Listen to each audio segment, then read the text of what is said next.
जय हिंद। तो इस वीडियो में हम भारतीय संविधान की कुछ विशेषताएं पढ़ेंगे जो एनसीईआरटी क्वेश्चन में दिया है। ये यूपी पुलिस के लिए बहुत महत्वपूर्ण है। चलिए हम इसका पहला क्वेश्चन देखते हैं। इस चैप्टर का नाम है भारतीय संविधान की प्रमुख विशेषताएं। क्वेश्चन नंबर 1, संविधान में हमारे देश का उल्लेख किन नामों से किया गया है? इसका आंसर हो जाएगा भारत और इंडिया। ऑप्शन ए सही हो जाएगा। नेक्स्ट क्वेश्चन, भारतीय संविधान किस दिन से पूर्णतः लागू हुआ था?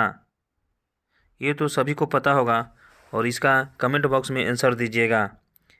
मैं अगले वीडियो में इसका आंसर बताऊंगा। तो चलिए तीसरा नंबर क्वेश्चन देखते हैं। विश्व का सबसे बड़ा लिखित एवं सर्वाधिक व्यापक संविधान किस देश का है? इसका सही आंसर हो जाएगा ऑप्शन बी, भारत का। अगला देखते हैं, भारतीय संविधान की विशेषता है। इसका सही आंसर हो जाएगा ऑप्शन नंबर सी, अंशतः लचीला व अंशतः कठोर है, यानी न कठोर है और न ही लचीला है। अगला क्वेश्चन, निम्नलिखित संविधान की अवधारणा का उल्लेख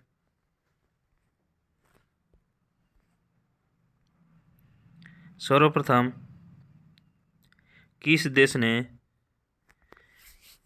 किया गया था? इसका सही आंसर हो जाएगा ऑप्शन ए, संयुक्त राज्य अमेरिका में। नेक्स्ट क्वेश्चन, भारत एक गणतंत्र है, इसका अर्थ है? इसका सही आंसर हो जाएगा ऑप्शन सी, भारत में वंशानुगत शासन नहीं है। अगला क्वेश्चन, भारतीय संविधान के किस संशोधन को लघु संविधान कहा जाता है? इसका सही आंसर हो जाएगा ऑप्शन नंबर ए, 42वां संविधान संशोधन। नेक्स्ट क्वेश्चन, 8वां नंबर क्वेश्चन है, सूची 1 तथा सूची 2 को सुमेलित कीजिए। यहाँ सुमेलित करना है। चलिए इसको देखते हैं, इसका आंसर कौन हो जाएगा। इसका सही आंसर हो जाएगा ऑप्शन बी, यानी राज्य के नीति निर्देशक तत्व आयरलैंड से लिया गया है। मूल अधिकार संयुक्त राज्य अमेरिका से लिया गया है और समवर्ती सूची ऑस्ट्रेलिया से लिया गया है तथा भारत राज्यों का संघ है तथा संघ में अधिक शक्ति निहित है, ये कनाडा से लिया गया है। अगला क्वेश्चन देखते हैं, कल्याणकारी राज्य का तात्पर्य क्या है? इसका सही आंसर हो जाएगा ऑप्शन ए, अधिकतम लोगों का अधिकतम कल्याण सुनिश्चित करना। अगला क्वेश्चन, भारत में लोकतंत्र इस तथ्य पर आधारित है कि? इसका ऑप्शन हो जाएगा सी, जनता को सरकार को चुनने तथा बदलने का अधिकार प्राप्त है। अगला क्वेश्चन,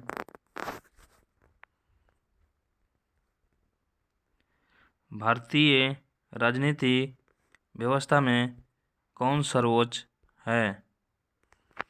तो इसका सही आंसर हो जाएगा ऑप्शन बी, संविधान। नेक्स्ट क्वेश्चन, निम्नलिखित में से कौन एक भारत के संविधान का संघीय लक्षण नहीं है? इसका सही आंसर हो जाएगा ऑप्शन डी, दोहरी नागरिकता। अगला क्वेश्चन देखते हैं 13 नंबर, निम्नलिखित में से कौन भारतीय संविधान की विशेषता नहीं है, यानी दोहरी नागरिकता? हमारे संविधान में दोहरी नागरिकता का वर्णन नहीं है। नेक्स्ट क्वेश्चन, संसदीय प्रणाली को सरकार के रूप में किस नाम से जाना जाता है? इसका सही हो जाएगा उपरोक्त में से सभी, यानी मिनिस्टर भी माना जाता है, उत्तरदायी सरकार भी और मंत्रिमंडल सरकार भी। अगला हो जाएगा 15 नंबर क्वेश्चन, भारतीय संसद प्रणाली किस देश की संसद प्रणाली से मिलती जुलती है? इसका सही ऑप्शन हो जाएगा ऑप्शन नंबर डी, ब्रिटेन से। अगला क्वेश्चन,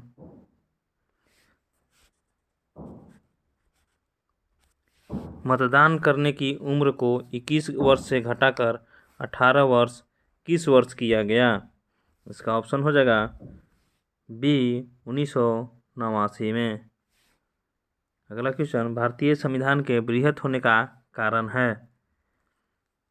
तो इसका कारण है कि इसमें संघ एवं राज्य दोनों सरकारों का शासन है। ऑप्शन नंबर डी सही हो जाएगा। अगला क्वेश्चन, भारतीय न्यायपालिका की सर्वोच्चता का सिद्धांत कहाँ से लिया गया? इसका सही आंसर हो जाएगा ऑप्शन ए, अमेरिका के सर्वोच्च न्यायालय से। अगला क्वेश्चन, भारतीय संविधान के किस भाग में मौलिक अधिकारों का वर्णन है? इसका सही आंसर हो जाएगा ऑप्शन बी, भाग 3 में। अगला क्वेश्चन देखते हैं, अनुच्छेद 356 वर्णन करता है? इसका सही आंसर हो जाएगा ऑप्शन बी, राज्यों में आपातकाल का। अगला क्वेश्चन देखते हैं, क्वेश्चन नंबर 21,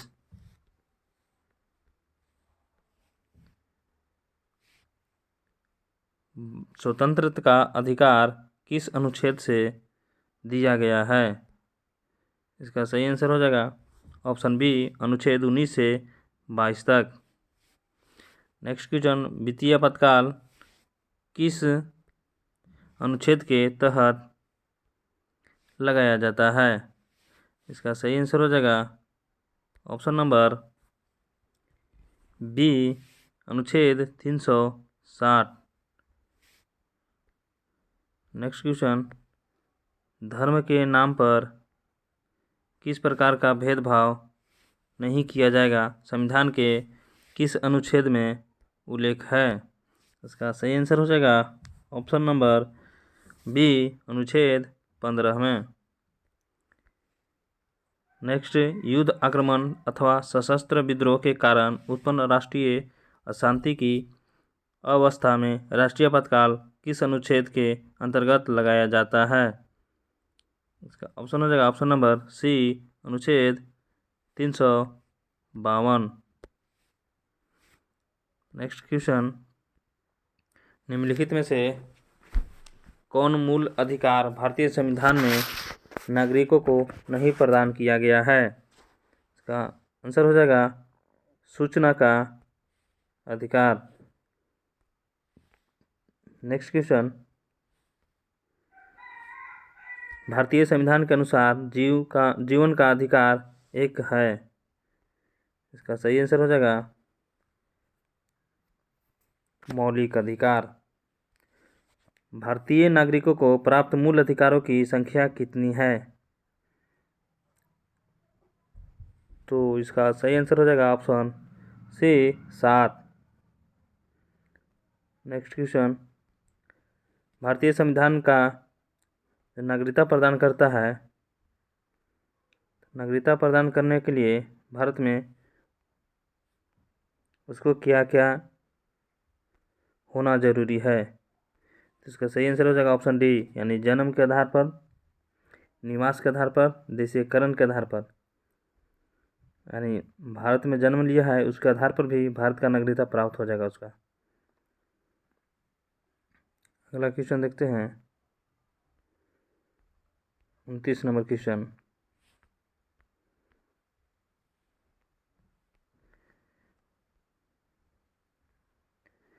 कि भारतीय राष्ट्रीय ध्वज में चक्र किसका प्रतीक है। इसका सही आंसर हो जाएगा ऑप्शन बी, न्याय का। नेक्स्ट क्वेश्चन, हमारे राष्ट्रगान का मूल स्वरूप किस भाषा में है। इसका आंसर हो जाएगा बांग्ला भाषा में। और भारतीय संविधान निम्नलिखित में से कौन सी नागरिकता प्रदान करता है। ये एकल नागरिकता प्रदान करता है। नेक्स्ट क्वेश्चन,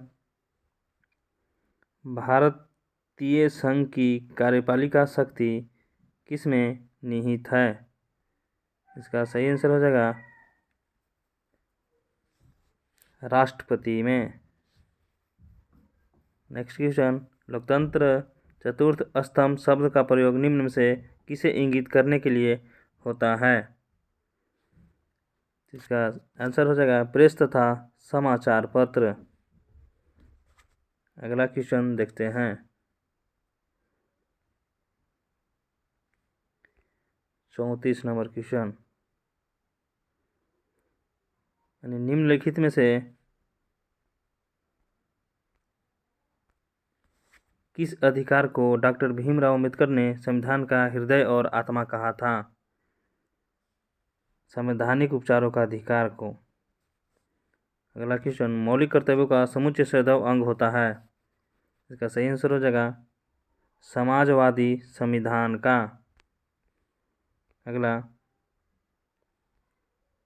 भारतीय संसद के ऊपरी सदन को कहा जाता है।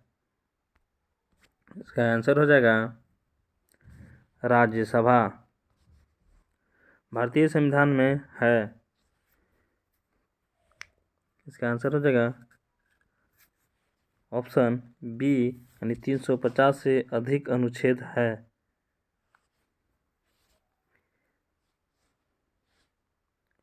इसका कुछ नोट्स लिखा गया है एनसीईआरटी द्वारा। चलिए उसको भी देख लेते हैं। लास्ट में राष्ट्रीय प्रतीक के बारे में लिखा गया है,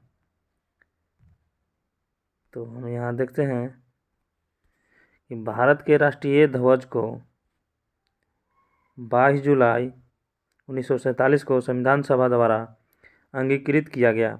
इसकी लंबाई व चौड़ाई का अनुपात 3:2 है होता है। इसमें ऊपर से नीचे क्रमशः केसरिया, सफ़ेद एवं हरे रंगों की 3 पट्टियाँ होती है। सफ़ेद पट्टी के केंद्र में 24 तिलियाँ होती है। अगर यहाँ देखा जाए तो आपने देखा होगा एक चक्र होता है झंडा में। इस चक्र में आपने तिली का काउंट किया होगा, उसमें 24 तिलियाँ होता है और ये गहरे नीले रंग का चक्र है। आगे देखते हैं कि राष्ट्रीय चिन्ह अशोक स्तंभ के बारे में। भारत का राष्ट्रीय चिन्ह सारनाथ के अशोक स्तंभ से लिया गया है। कहाँ से लिया गया है? अशोक स्तंभ से लिया गया है। पट्टी के मध्य में धर्म चक्र है। चक्र में 24 तिलियाँ हैं जो 24 घंटों का प्रतीक है। अगला क्वेश्चन देखते हैं। अगला देखते हैं नोट्स राष्ट्रगान के बारे में, जन गण मन के बारे में देखते हैं।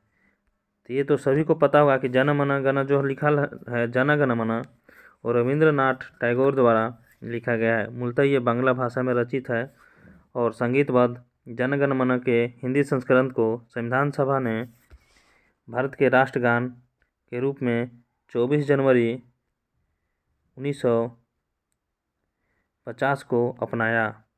राष्ट्रगान के गायन की अवधि लगभग कितना सेकंड है? लगभग 52 सेकंड है। आगे देखते हैं वंदे मातरम के बारे में, यानी राष्ट्रीय गीत के बारे में। तो यहाँ देखा जाए तो यहाँ राष्ट्रीय गीत है वंदे मातरम की रचना कौन किया था?